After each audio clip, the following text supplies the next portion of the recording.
சின்ன திரையில ஒளிபரப்பாயிட்டு இருக்க பிரபலமான நிகழ்ச்சி தான் பிக் பாஸ். இந்த நிகழ்ச்சிக்கு பார்வையாளர்கள் மத்தியில பெரிய வரவேற்பு இருந்துட்டு இருக்கு.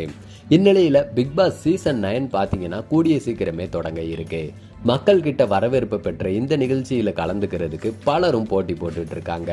ஆனா நடிகை தனுஸ்ரீ தத்தா பிக் பாஸ் வாய்ப்பை நிராகரிச்சிருக்காங்க. விஷால் நடிச்ச தீராத விளையாட்டு பிள்ளை படத்துல நடிச்சு தமிழ் ரசிகர்கள் கிட்ட பிரபலமானவங்க தான் தனுஸ்ரீ.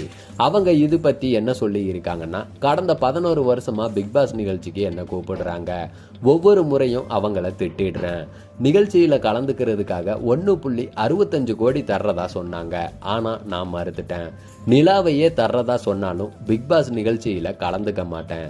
ஆண்களும் பெண்களும் ஒரு படுக்கையில படுத்து சண்டை போட்டுக்கிட்டு இருக்க என்னால முடியாது. ஒரு ரியாலிட்டி ஷோவுக்காக ஒரு ஆண் கூட ஒரே படுக்கையில படுக்கிற சீப்பான பெண் நான் இல்லைன்னு சொல்லி இருக்காங்க. பிக் பாஸ் தமிழ் சீசன் 9 பாத்தீங்கன்னா அக்டோபர் 5ஆம் தேதி தொடங்க இருக்குங்க.